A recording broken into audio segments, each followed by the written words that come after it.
يا أيها الناس اتقوا ربكم الذي خلقكم من نفس واحدة وخلق منها زوجها وبث منهما رجالا كثيرا ونساء، واتقوا الله الذي تساءلون به والأرحام، إن الله كان عليكم رقيبا. وآتوا اليتامى أموالهم ولا تتبدلوا الخبيث بالطيب ولا تأكلوا أموالهم إلى أموالكم إنه كان حوبا كبيرا. وإن خفتم ألا تقسطوا في اليتامى فانكحوا ما طاب لكم من النساء مثنى وثلاث ورباع، فإن خفتم ألا تعدلوا فواحدة أو ما ملكت أيمانكم ذلك أدنى ألا تعولوا. وآتوا النساء صدقاتهن نحلة، فإن طبن لكم عن شيء منه نفسا فكلوه هنيئا مريئا. ولا تؤتوا السفهاء أموالكم التي جعل الله لكم قياما وارزقوهم فيها واكسوهم وقولوا لهم قولا معروفا. وابتلوا اليتامى حتى إذا بلغوا النكاح فإن آنستم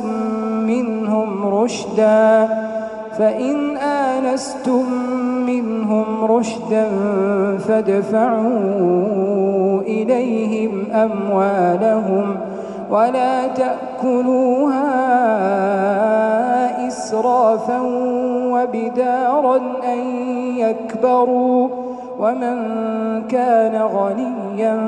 فليستعفف ومن كان فقيرا فليأكل بالمعروف.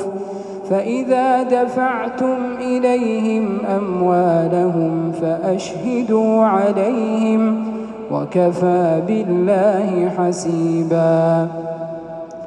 للرجال نصيب مما ترك الوالدان والأقربون وللنساء نصيب مما ترك الوالدان والأقربون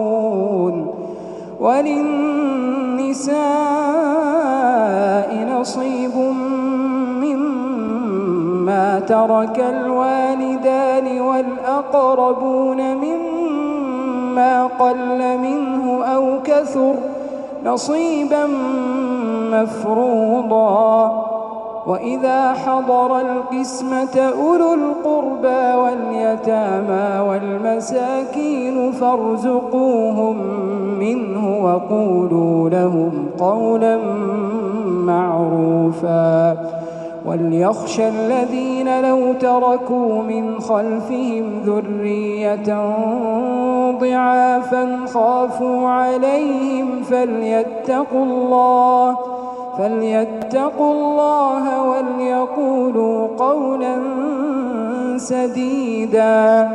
إن الذين يأكلون أموال اليتامى ظلما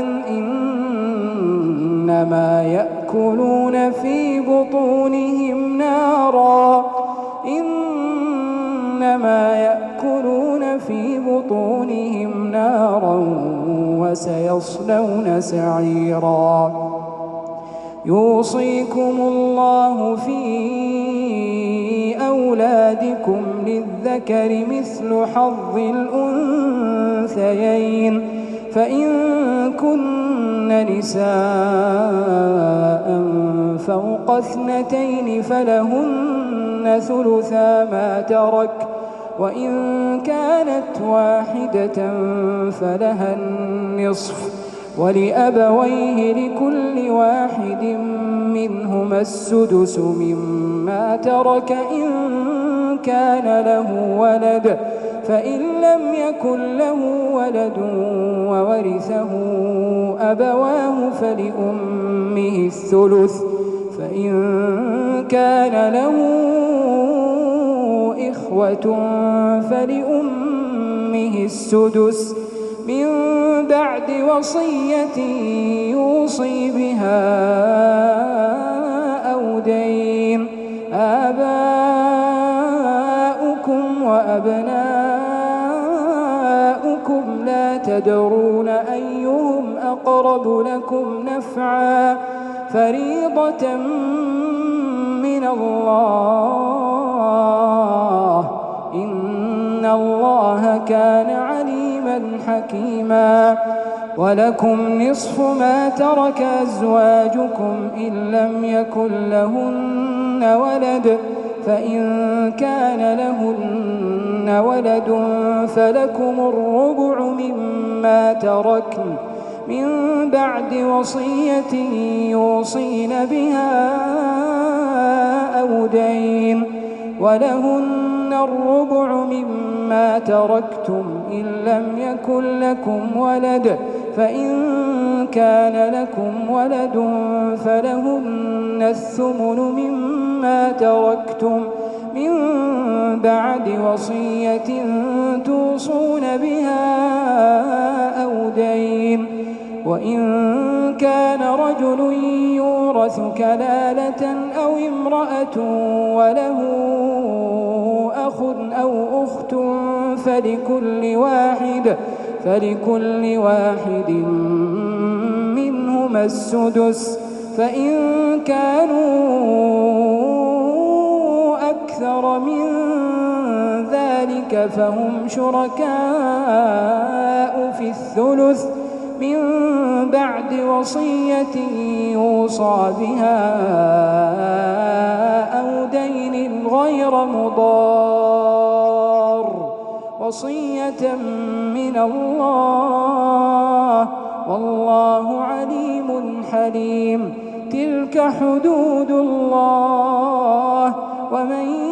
يطع الله ورسوله يدخله جنات تجري من تحتها الأنهار خالدين فيها وذلك الفوز العظيم ومن يعص الله ورسوله ويتعد حدوده يدخله نارا خالدا فيها وله عذاب مهين واللاتي يأتين الفاحشة من نسائكم فاستشهدوا عليهن 4 منكم فإن شهدوا فأمسكوهن في البيوت حتى يتوفاهن الموت أو يجعل الله لهن سبيلا واللذان يأتيانها منكم فآذوهما فإن تابا وأصلحا فأعرضوا عنهما إن الله كان توابا رحيما إنما التوبة على الله للذين يعملون السوء بجهالة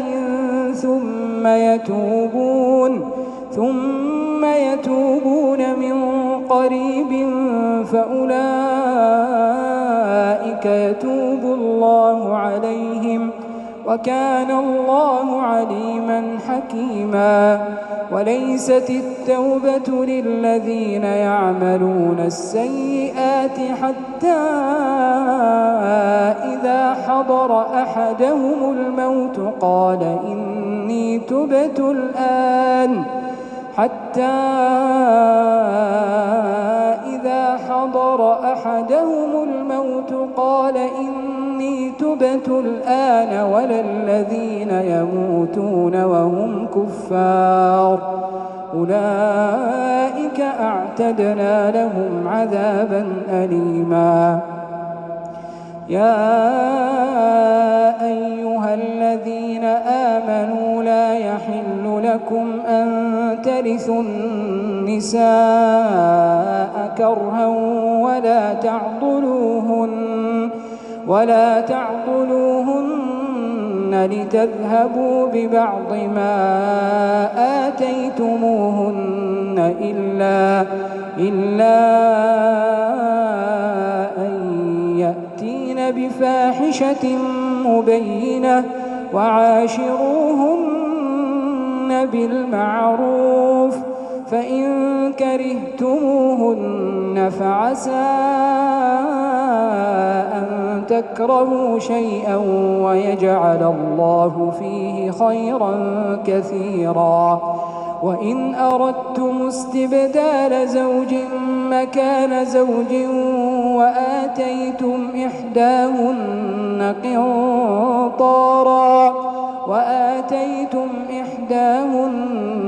قنطارا فلا تأخذوا منه شيئا أتأخذونه بهتانا وإثما مبينا. وكيف تأخذونه وقد أفضى بعضكم إلى بعض وأخذن منكم ميثاقا غليظا. ولا تنكحوا ما نكح آباؤكم من النساء إلا ما قد سلف إنه كان فاحشة ومقتا وساء سبيلا. حرمت عليكم أمهاتكم وبناتكم وأخواتكم وعماتكم وخالاتكم وبنات الأخ وبنات الأخت وأمهاتكم اللاتي أرضعنكم وأخواتكم من الرضاعة وأمهات نسائكم وربائبكم اللاتي في حجوركم من نسائكم اللاتي دخلتم بهن فإن لم تكونوا دخلتم بهن فلا جناح عليكم وحلائل أبنائكم الذين من أصلابكم وأن تجمعوا بين الأختين إلا ما قد سلف إن الله كان غفورا رحيما. والمحصنات من النساء إلا ما ملكت أيمانكم كتاب الله عليكم وأحل لكم ما وراء ذلكم أن تبتغوا بأموالكم محصنين غير مسافحين فما استمتعتم به منهن فآتوهن أجورهن فريضة ولا جناح عليكم فيما تراضيتم به من بعد الفريضة إن الله كان عليما حكيما. ومن لم يستطع منكم طولا أن ينكح المحصنات المؤمنات فمما ملكت أيمانكم من فتياتكم المؤمنات والله أعلم بإيمانكم بعضكم من بعض فانكحوهن بإذن أهلهن وآتوهن أجورهن بالمعروف محصنات غير مسافحات ولا متخذات أخدان فإذا أحصن فإن أتين بفاحشة فعليهن نصف ما على المحصنات من العذاب ذلك لمن خشي العنة منكم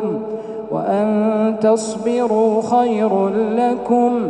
والله غفور رحيم يريد الله ليبين لكم ويهديكم سنن الذين من قبلكم ويتوب عليكم والله عليم حكيم والله يريد أن يتوب عليكم ويريد الذين يتبعون الشهوات أن تميلوا ميلا عظيما يريد الله أن يخفف عنكم وخلق الإنسان ضعيفا يا أيها الذين آمنوا لا تأكلوا أموالكم بينكم بالباطل إلا أن تكون تجارة عن تراض منكم ولا تقتلوا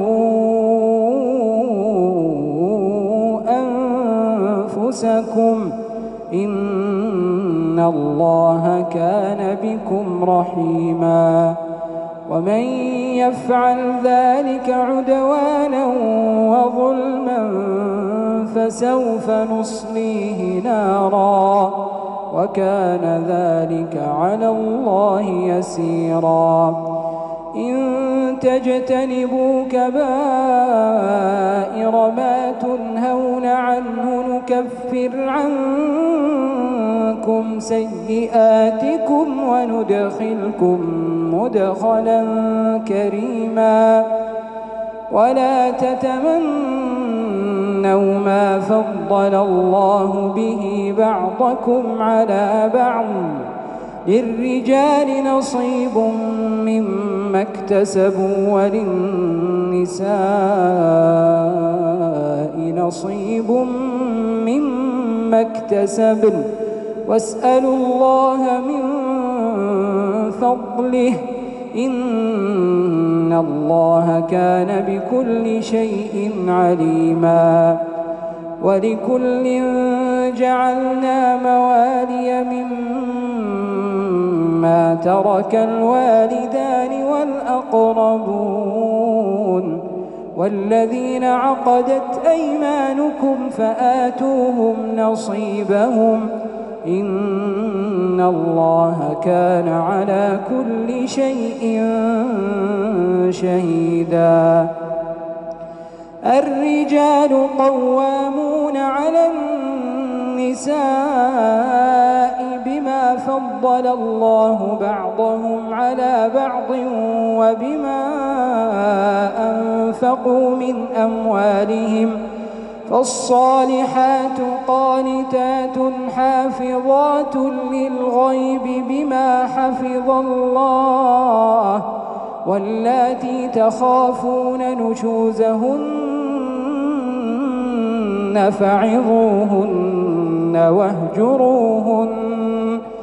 فعظوهن واهجروهن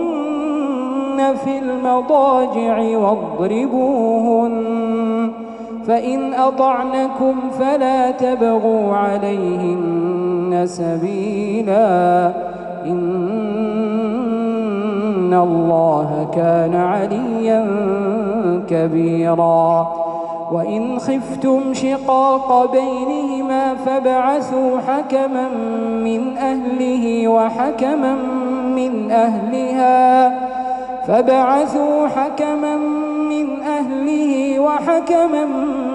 أهلها إن يريدا إصلاحا يوفق الله بينهما، إن الله كان عليما خبيرا. واعبدوا الله ولا تشركوا به شيئا وبالوالدين إحسانا وبذي القربى واليتامى والمساكين والجار ذي القربى والجار الجنب والصاحب بالجنب وابن السبيل وما ملكت أيمانكم، إن الله لا يحب من كان مختالا فخورا. الذين يبخلون ويأمرون الناس بالبخل ويكتمون ما آتاهم الله من فضله، وأعتدنا للكافرين عذابا مهينا. والذين ينفقون أموالهم رئاء الناس ولا يؤمنون بالله ولا باليوم الآخر، ومن يكن الشيطان له قرينا فساء قرينا. وماذا عليهم لو آمنوا بالله واليوم الآخر وأنفقوا مما رزقهم الله، وكان الله بهم عليما. إن الله لا يظلم مثقال ذرة وإن تك حسنة يضاعفها ويؤت من لدنه أجرا عظيما. فكيف إذا جئنا من كل أمة بشهيد وجئنا بك على هؤلاء شهيدا، يومئذ يود الذين كفروا وعصوا الرسول لو تسوى بهم الأرض ولا يكتمون الله حديثا. يا أيها الذين آمنوا لا تقربوا الصلاة وأنتم سكارى حتى تعلموا ما تقولون ولا جنبا إلا عابري سبيل حتى تغتسلوا، وإن كنتم مرضى أو على سفر أو جاء أحد منكم من الغائط أو لامستم النساء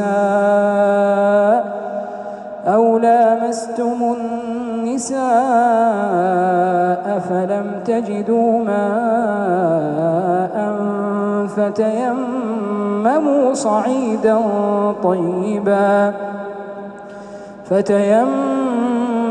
صعيدا طيبا فامسحوا بوجوهكم وأيديكم، إن الله كان عفوا غفورا. ألم تر إلى الذين أوتوا نصيبا من الكتاب يشترون الضلالة ويريدون أن تضلوا السبيل، والله أعلم بأعدائكم وكفى بالله وليا وكفى بالله نصيرا. من الذين هادوا يحرفون الكلم عن مواضعه ويقولون سمعنا وعصينا واسمع غير مسمع وراعنا ليا بألسنتهم وطعنا في الدين ولو أنهم قالوا سمعنا وأطعنا واسمع وانظرنا لكان خيرا لهم وأقوم ولكن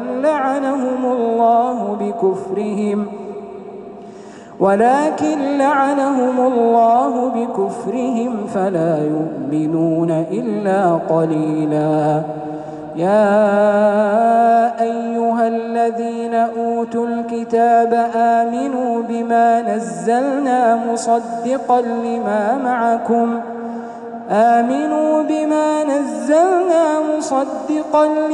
معكم من قبل أن نطمس وجوها فنردها على أدبارها أو نلعنهم كما لعنا أصحاب السبت وكان أمر الله مفعولا. إن الله لا يغفر أن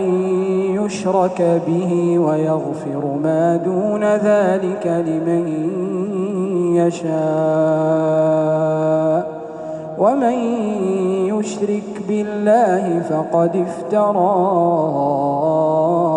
إثما عظيما.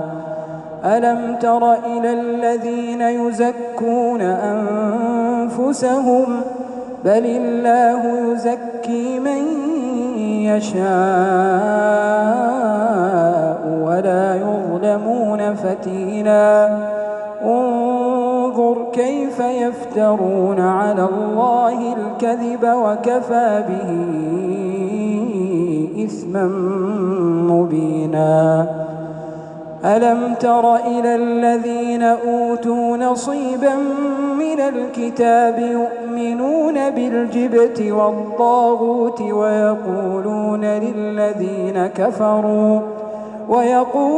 للذين كفروا هؤلاء أهدى من الذين آمنوا سبيلا. أولئك الذين لعنهم الله ومن يلعن الله فلن تجد له نصيرا. أم لهم نصيب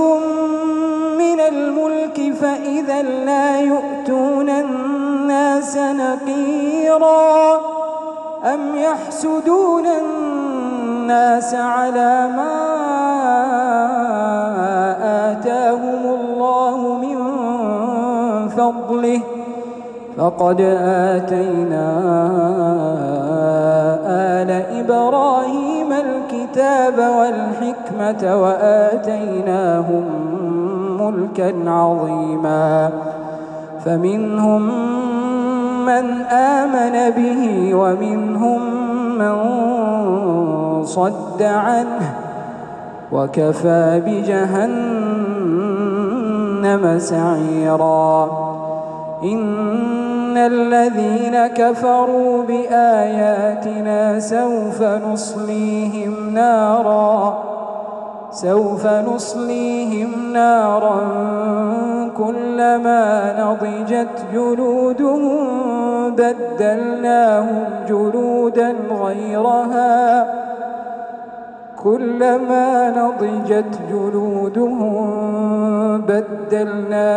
جلودا غيرها ليذوقوا العذاب. إن الله كان عزيزا حكيما. والذين آمنوا وعملوا الصالحات سندخلهم جنات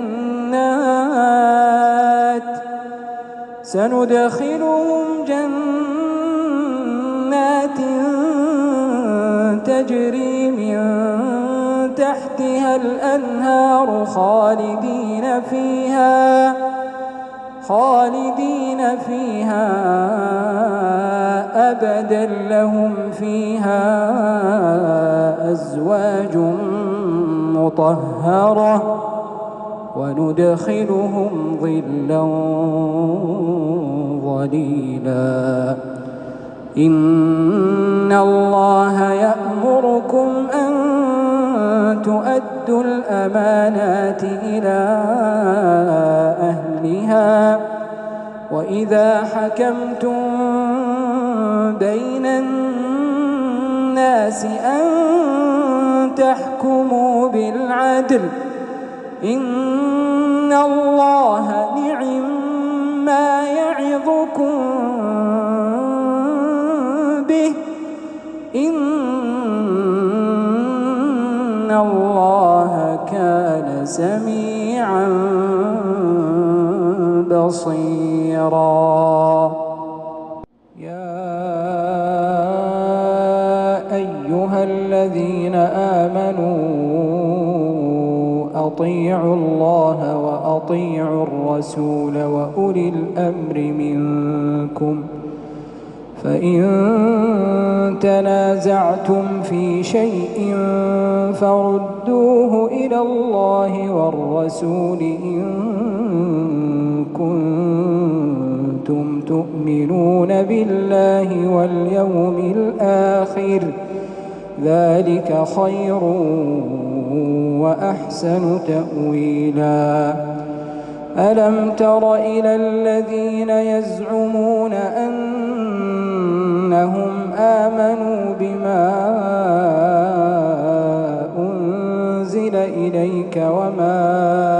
أنزل من قبلك يريدون أن يتحاكموا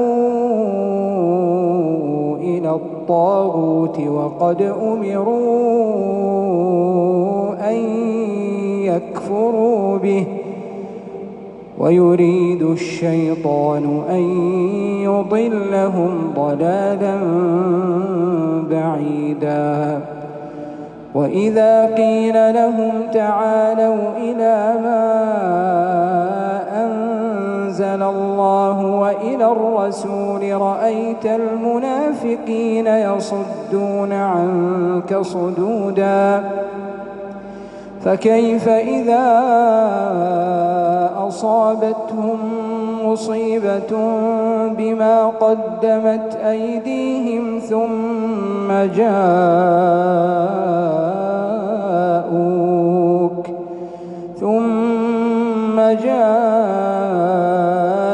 يحلفون بالله إن أردنا إلا إحسانا وتوفيقا أولئك الذين يعلم الله ما في قلوبهم فأعرض عنهم وعظهم وقل لهم في أنفسهم قولا بليغا وما أرسلنا من رسول إلا ليطاع بإذن الله ولو أنهم إذ ظلموا أنفسهم جاءوك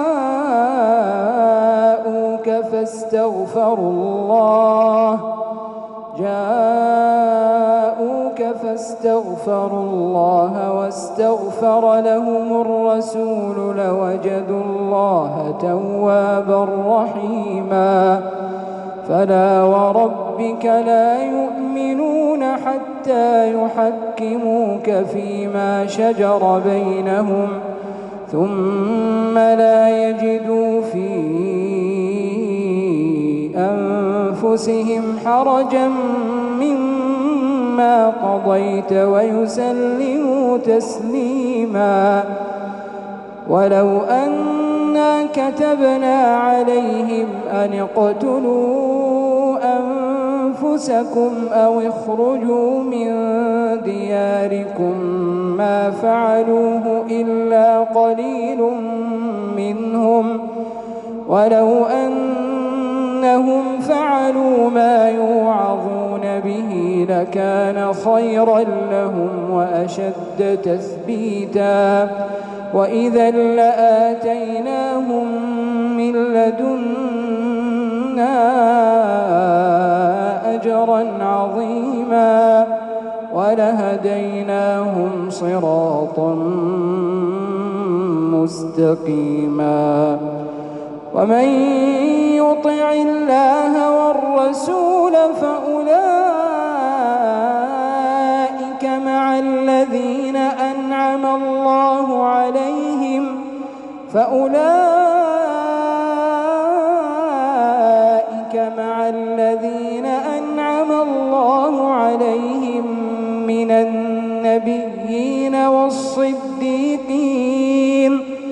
من النبيين والصديقين والشهداء والصالحين وحسن أولئك رفيقا ذلك الفضل من الله وكفى بالله عليما يا أيها الذين آمنوا خذوا حذركم فانفروا ثبات أو انفروا جميعا وإن منكم لمن ليبطئن فإن أصابتكم مصيبة قال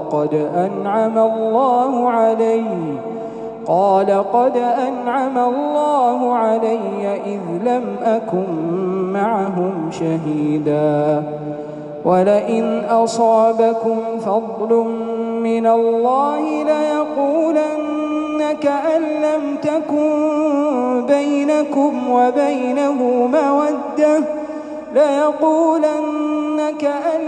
تكن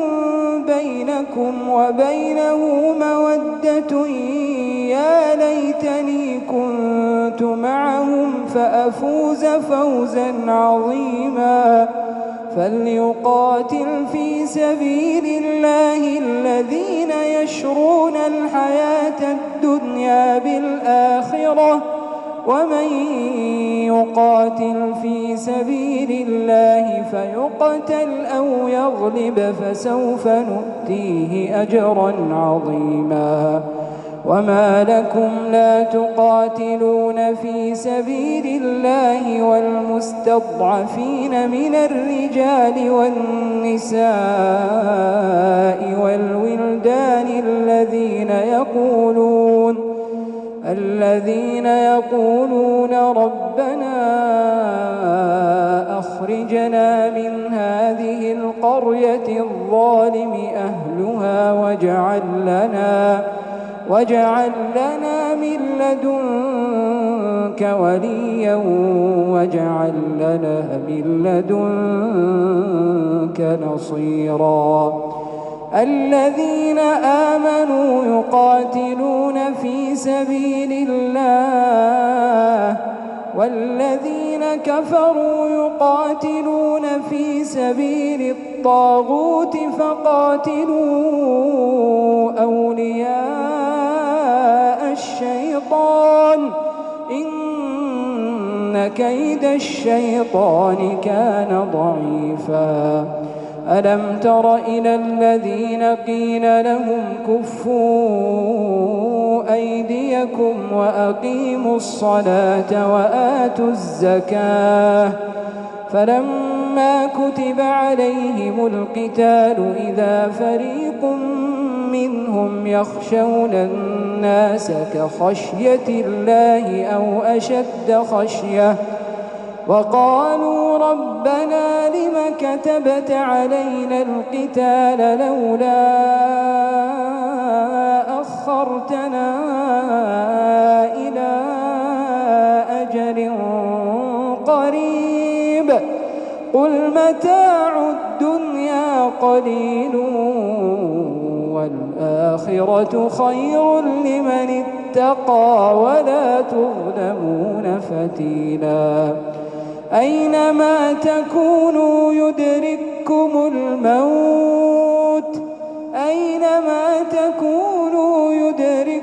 الموت ولو كنتم في بروج مشيدة وإن تصبهم حسنة يقولوا هذه من عند الله وإن تصبهم سيئة يقولوا هذه من عندك قل كل من عند الله فما لهؤلاء القوم لا يكادون يفقهون حديثا ما أصابك من حسنة فمن الله وما أصابك من سيئة فمن نفسك وأرسلناك للناس رسولا وكفى بالله شهيدا من يطع الرسول فقد أطاع الله ومن تولى فما أرسلناك عليهم حفيظا ويقولون طاعة فإذا برزوا من عندك بيت طائفة منهم غير الذي تقول والله يكتب ما يبيتون فأعرض عنهم وتوكل على الله وكفى بالله وكيلا أفلا يتدبرون القرآن ولو كان من عند غير الله لوجدوا فيه اختلافا كثيرا وإذا جاءهم أمر من الأمن أو الخوف أذاعوا به ولو ردوه إلى الرسول وإلى أولي الأمر منهم لعلمه الذين يستنبطونه منهم ولولا فضل الله عليكم ورحمته لاتبعتم الشيطان إلا قليلا فقاتل في سبيل الله لا تكلف إلا نفسك وحرض المؤمنين عسى الله أن يكف بأس الذين كفروا والله أشد بأسا وأشد تنكيلا من يشفع شفاعة حسنة يكن له نصيب منها ومن يشفع شفاعة سيئة يكن له كفل منها وكان الله على كل شيء مقيتا وإذا حييتم بتحية فحيوا بأحسن منها أو ردوها إن الله كان على كل شيء حسيبا الله لا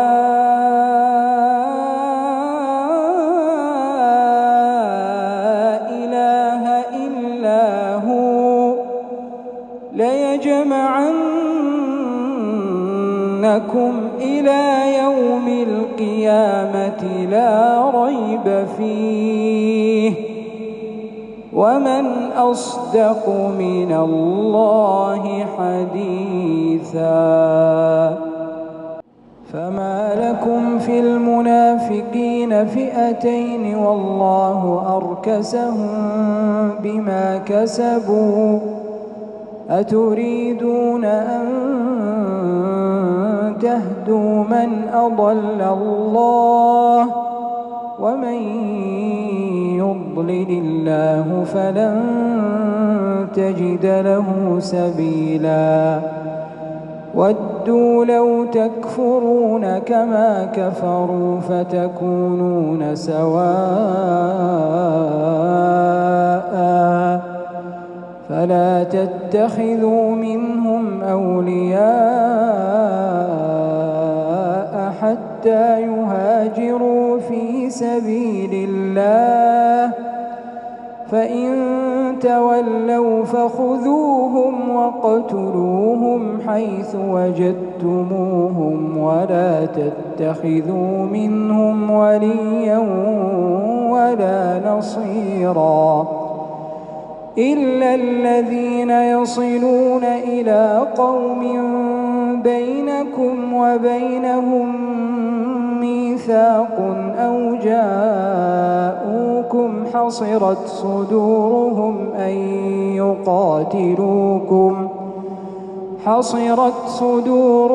أن يقاتلوكم أو يقاتلوا قومهم ولو شاء الله لسلطهم عليكم فلقاتلوكم فإن اعتزلوكم فلم يقاتلوكم وألقوا إليكم السلم فما جعل الله لكم عليهم سبيلا ستجدون آخرين يريدون أن يأمنوكم ويأمنوا قومهم كلما ردوا إلى الفتنة أركسوا فيها فإن لم يعتزلوكم ويلقوا إليكم السلم ويكفوا أيديهم فخذوهم واقتلوهم حيث ثقفتموهم وأولئكم جعلنا لكم عليهم سلطانا مبينا وما كان لمؤمن أن يقتل مؤمنا إلا خطأ ومن قتل مؤمنا خطأ فتحرير رقبة مؤمنة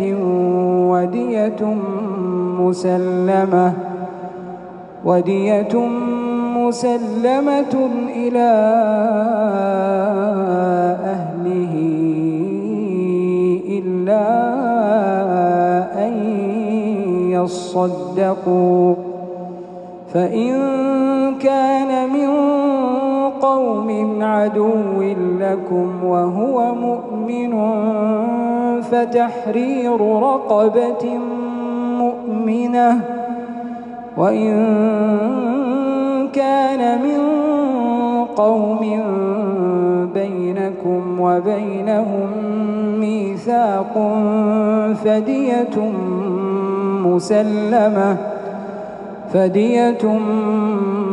مسلمة إلى أهله وتحرير رقبة مؤمنة فمن لم يجد فصيام شهرين متتابعين توبة من الله وكان الله عليما حكيما. ومن يقتل مؤمنا متعمدا فجزاؤه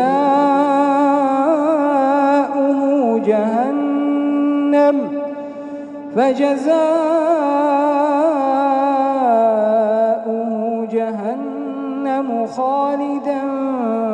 فيها وغضب الله عليه ولعنه وأعد له عذابا عظيما. يا أيها الذين آمنوا إذا ضربتم في سبيل الله فتبينوا ولا تقولوا لمن ألقى إليكم السلام لست مؤمنا تبتغون عرض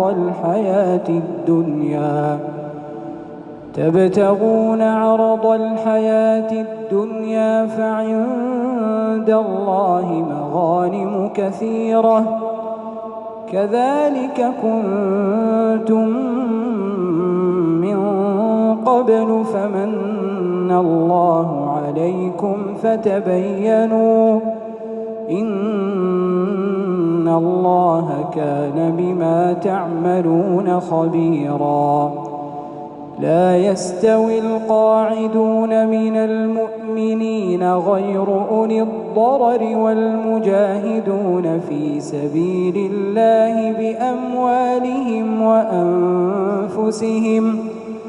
فضل الله المجاهدين بأموالهم وأنفسهم على القاعدين درجة وكلا وعد الله الحسنى وفضل الله المجاهدين على القاعدين أجرا عظيما درجات منه ومغفرة ورحمة وكان الله غفورا رحيما. إن الذين توفاهم الملائكة ظالمي أنفسهم قالوا فيم كنتم قالوا كنا مستضعفين في الأرض قالوا ألم تكن أرض الله واسعة فتهاجروا فيها فأولئك مأواهم جهنم وساءت مصيرا إلا المستضعفين من الرجال والنساء والولدان لا يستطيعون حيلة ولا يهتدون سبيلا فأولئك عسى الله أن يعفو عنهم وكان الله عفوا غفورا. ومن يهاجر في سبيل الله يجد في الأرض مراغما كثيرا وسعة ومن يخرج من بيته مهاجرا إلى الله ورسوله ثم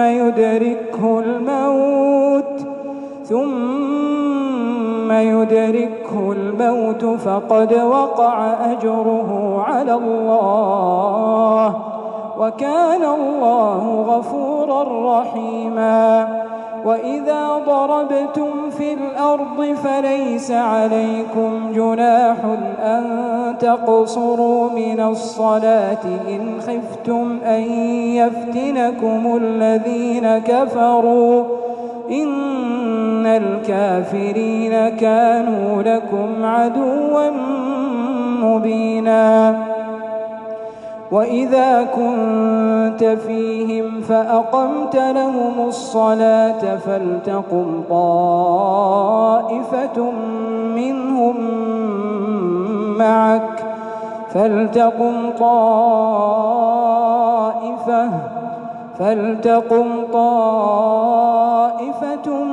منهم معك وليأخذوا أسلحتهم فإذا سجدوا فليكونوا من ورائكم ولتأت طائفة أخرى لم يصلوا فليصلوا معك وليأخذوا حذرهم وأسلحتهم ود الذين كفروا لو تغفلون عن أسلحتكم وأمتعتكم فيميلون عليكم ميلة واحدة ولا جناح عليكم إن كان بكم أذى من مطر أو كنتم مرضى أن تضعوا أسلحتكم وخذوا حذركم إن الله أعد للكافرين عذابا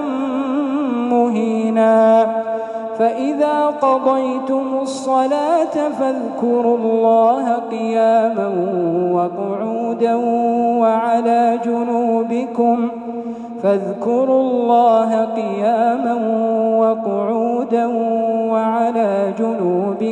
فإذا اطمأننتم فأقيموا الصلاة إن الصلاة كانت على المؤمنين كتابا موقوتا ولا تهنوا في ابتغاء القوم إن تكونوا تألمون فإنهم يألمون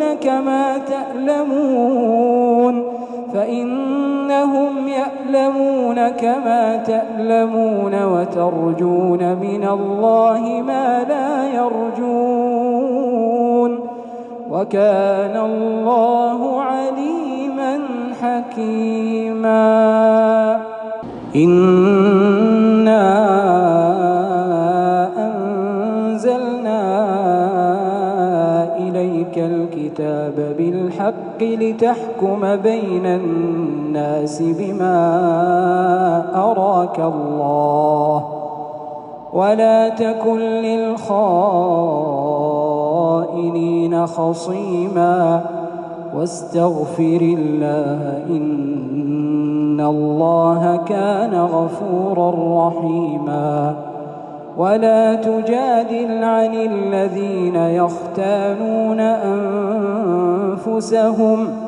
إن الله لا يحب من كان خوانا أثيما يستخفون من الناس ولا يستخفون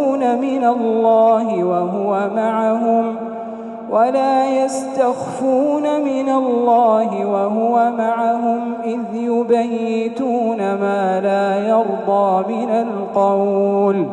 وكان الله بما يعملون محيطا ها أنتم هؤلاء جادلتم عنهم في الحياة الدنيا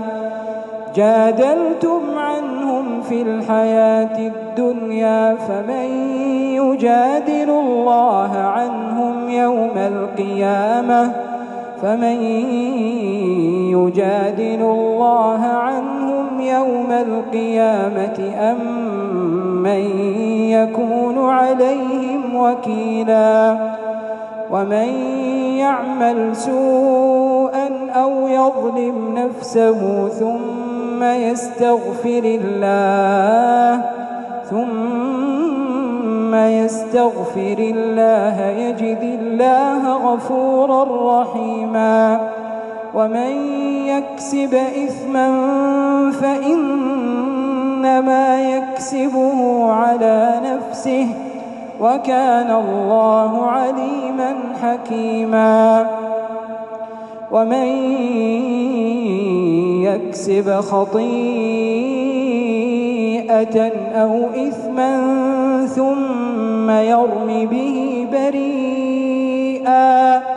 ثم يرم به بريئا فقد احتمل بهتانا وإثما مبينا ولولا فضل الله عليك ورحمته لهمت طائفة منهم أن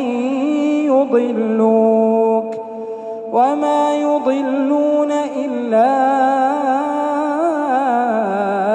أنفسهم وما يضرونك من شيء وأنزل الله عليك الكتاب والحكمة وعلمك ما لم تكن تعلم وكان فضل الله عليك عظيما لا خير في كثير من نجواهم إلا من أمر بصدقة أو معروف أو إصلاح بين الناس ومن يفعل ذلك ابتغاء مرضات الله فسوف نؤتيه أجرا عظيما ومن يشاقق الرسول من بعد ما تبين له الهدى ويتبع غير سبيل المؤمنين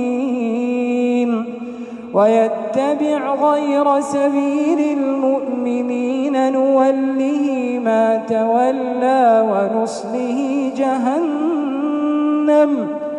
وساءت مصيرا إن الله لا يغفر أن يشرك به ويغفر ما دون ذلك لمن يشاء ومن يشرك بالله فقد ضل ضلالا بعيدا إن يدعون من دونه إلا إناثا وإن يدعون إلا شيطانا مريدا لعنه الله وقال لأتخذن من عبادك نصيبا مفروضا ولأضلنهم ولأمنينهم ولآمرنهم فليبتكن آذان الأنعام ولآمرنهم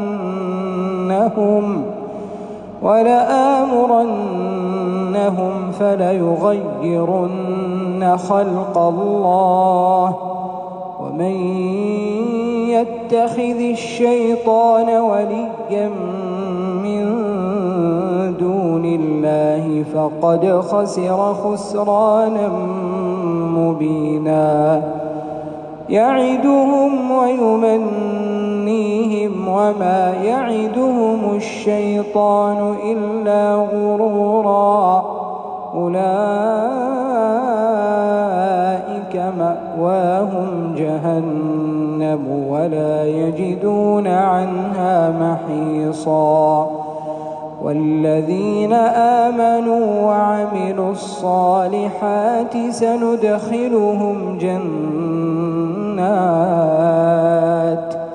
سندخلهم جنات تجري من تحتها الأنهار خالدين فيها أبدا وعد الله حقا ومن أصدق من الله قيلا ليس بأمانيكم ولا أماني أهل الكتاب من يعمل سوءا يجز به ولا يجد له من دون الله وليا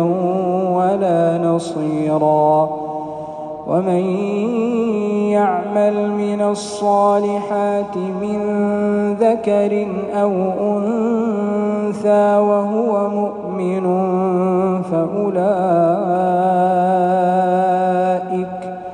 فأولئك يدخلون الجنة ولا يظلمون نقيرا ومن أحسن دينا ممن أسلم وجهه لله وهو محسن واتبع ملة إبراهيم حنيفا واتخذ الله إبراهيم خليلا ولله ما في السماوات وما في الأرض وكان الله بكل شيء محيطا ويستفتونك في النساء قل الله يفتيكم فيهن وما يتلى عليكم في الكتاب في يتامى النساء اللاتي لا تؤتونهن ما كتب لهن وترغبون أن تنكحوهن والمستضعفين من الولدان وأن تقوموا لليتامى بالقسط وما تفعلوا من خير فإن الله كان به عليما وإن امرأة خافت من بعلها نشوزا أو إعراضا فلا جناح عليهما أن يصلحا بينهما صلحا والصلح خير وأحضرت الأنفس الشح وإن تحسنوا وتتقوا فإن الله كان بما تعملون خبيرا ولن تستطيعوا أن تعدلوا بين النساء ولو حرصتم فلا تميلوا كل الميل فتذروها كالمعلقة وإن تصلحوا وتتقوا فإن الله كان غفورا رحيما وإن يتفرقا يغن الله كلا من سعته وكان الله واسعا حكيما ولله ما في السماوات وما في الأرض ولقد وصينا الذين أوتوا الكتاب من قبلكم وإياكم أن اتقوا الله وإن تكفروا فإن لله ما في السماوات وما في الأرض وكان الله غنيا حميدا ولله ما في السماوات وما في الأرض وكفى بالله وكيلا إن يشأ يذهبكم أيها الناس ويأت بآخرين وكان الله على ذلك قديرا من كان يريد ثواب الدنيا فعند الله ثواب الدنيا والآخرة وكان الله سميعا بصيرا. يا أيها الذين آمنوا كونوا قوامين بالقسط شهداء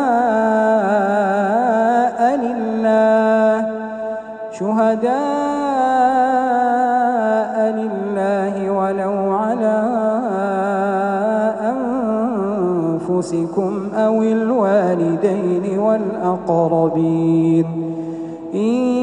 يكن غنيا أو فقيرا فالله أولى بهما فلا تتبعوا الهوى أن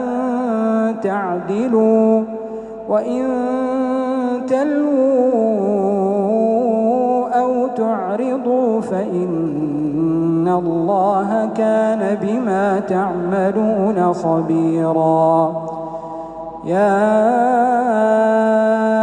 أيها الذين آمنوا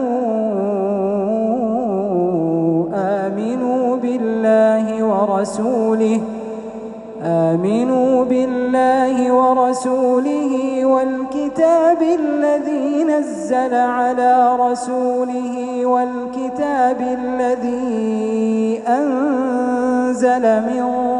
قبل ومن يكفر بالله وملائكته وكتبه ورسله واليوم الآخر فقد ضل. ومن يكفر بالله وملائكته وكتبه ورسله واليوم الآخر فقد ضل ضلالا بعيدا. إن الذين آمنوا ثم كفروا ثم آمنوا ثم كفروا ثم ازدادوا كفرا لم يكن الله ليغفر لهم ولا ليهديهم سبيلا. بشر المنافقين بأن لهم عذابا أليما. الذين يتخذون الكافرين أولياء من دون المؤمنين أيبتغون عندهم العزة فإن العزة لله جميعا. وقد نزل عليكم في الكتاب أن إذا سمعتم آيات الله يكفر بها ويستهزأ بها فلا تقعدوا معهم حتى يخوضوا في حديث غيره إنكم إذا مثلهم إن الله جامع المنافقين والكافرين في جهنم جميعا. الذين يتربصون بكم فإن كان لكم فتح من الله قالوا ألم نكن معكم وإن كان للكافرين نصيب قالوا ألم نستحوذ عليكم ونمنعكم من المؤمنين فالله يحكم بينكم يوم القيامة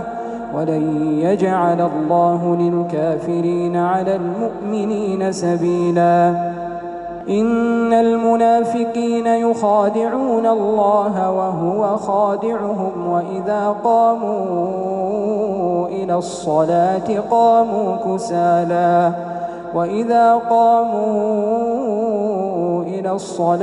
قاموا كسالى يراءون الناس ولا يذكرون الله إلا قليلا. مذبذبين بين ذلك لا إله هؤلاء ولا إله هؤلاء ومن يضلل الله فلن تجد له سبيلا. يا أيها أيها الذين آمنوا لا تتخذوا الكافرين أولياء من دون المؤمنين أتريدون أن تجعلوا لله عليكم سلطانا مبينا إن المنافقين في الدرك الأسفل من النار ولن تجد لهم نصيرا إلا الذين تابوا وأصلحوا واعتصموا بالله وأخلصوا دينهم لله فأولئك مع المؤمنين وسوف يؤتي الله المؤمنين أجرا عظيما ما يفعل الله بعذابكم إن شكرتم وآمنتم وكان الله شاكرا عليما لا يحب الله الجهر بالسوء من القول إلا من ظلم وكان الله سميعا عليما إن تبدوا خيرا أو تخفوه أو تعفو عن سوء فإن الله كان عفوا قديرا إن الذين يكفرون بالله ورسله ويريدون أن يفرقوا بين الله ورسله ويقولون نؤمن ببعض ونكفر ببعض ويريدون أن يتخذوا بين ذلك سبيلا أولئك هم الكافرون حقا وأعتدنا للكافرين عذابا مهينا والذين آمنوا بالله ورسله ولم يفرقوا بين أحد منهم أولئك سوف يؤتيهم أجورهم وكان الله غفورا رحيما يسألك أهل الكتاب أن تنزل عليهم كتابا من السماء فقد سألوا موسى أكبر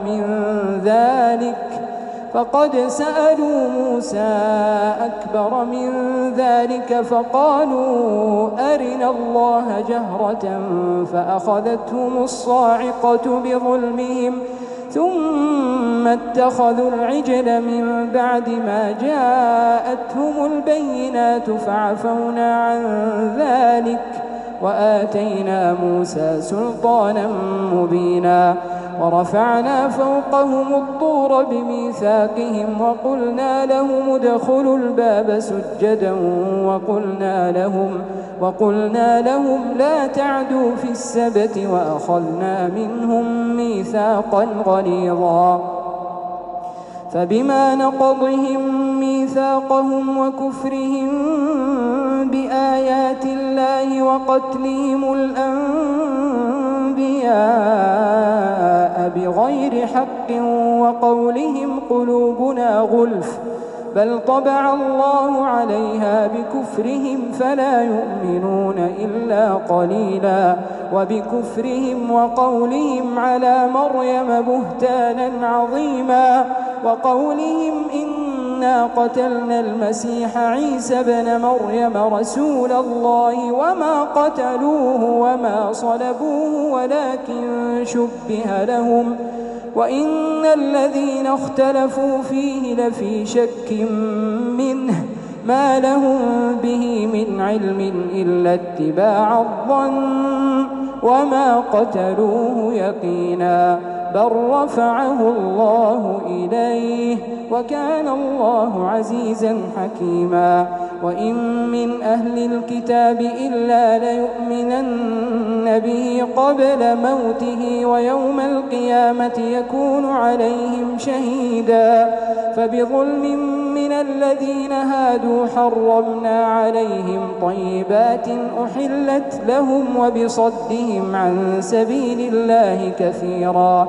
وأخذهم الربا وقد نهوا عنه وأكلهم أموال الناس بالباطل وأعتدنا للكافرين منهم عذابا أليما لكن الراسخون في العلم منهم والمؤمنون يؤمنون بما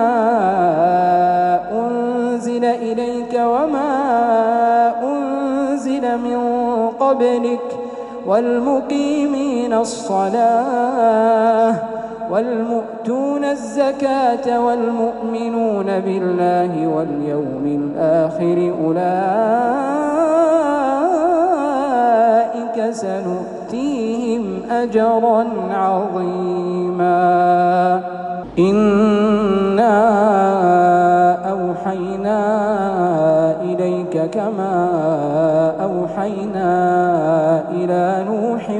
والنبيين من بعده وأوحينا إلى إبراهيم وإسماعيل وإسحاق ويعقوب والأسباط وعيسى وأيوب ويونس وهارون وسليمان وآتينا داود زبورا رسلا قد قصصناهم عليك من قبل ورسلا لم نقصصهم عليك وكلم الله موسى تكليما. رسلا مبشرين ومنذرين لئلا يكون للناس على الله حجة بعد الرسل وكان الله عزيزا حكيما. لكن الله يشهد بما أنزل إليك أنزله بعلمه والملائكة يشهدون وكفى بالله شهيدا. إن الذين كفروا وصدوا عن سبيل الله قد ضلوا ضلالا بعيدا. إن الذين كفروا وظلموا لم يكن الله ليغفر لهم ولا ليهديهم طريقا إلا طريق جهنم خالدين فيها أبدا وكان ذلك على الله يسيرا. يا أيها الناس قد جاءكم الرسول بالحق من ربكم فآمنوا خيرا لكم وإن تكفروا فإن لله ما في السماوات والأرض وكان الله عليما حكيما. يا أهل الكتاب لا تغلوا في دينكم ولا تقولوا على الله إلا الحق إنما المسيح عيسى بن مريم رسول الله وكلمته ألقاها إلى مريم وروح منه فآمنوا بالله ورسله ولا تقولوا ثلاثة انتهوا خيرا لكم إنما الله إله واحد سبحانه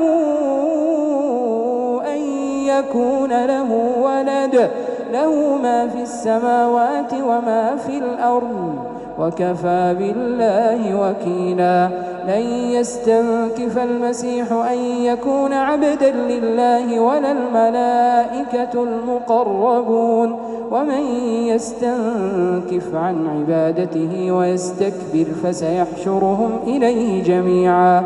فأما الذين آمنوا وعملوا الصالحات فيوفيهم أجورهم ويزيدهم من فضله وأما الذين استنكفوا واستكبروا فيعذبهم عذابا أليما ولا يجدون لهم من دون الله وليا ولا نصيرا. يا أيها الناس قد جاءكم برهان من ربكم وأنزلنا إليكم نورا مبينا. فأما الذين آمنوا بالله واعتصموا به فسيدخلهم في رحمة منه وفضل ويهديهم إليه صراطا مستقيما. يستفتونك قل الله يفتيكم في الكلالة إن امرؤ هلك ليس له ولد وله أخت فلها نصف ما ترك وهو يرثها إن لم يكن لها ولد فإن كانت اثنتين فلهما الثلثان مما ترك وإن كانوا إخوة رجالا ونساء فللذكر مثل حظ الأنثيين يبين الله لكم أن تضلوا والله بكل شيء عليم.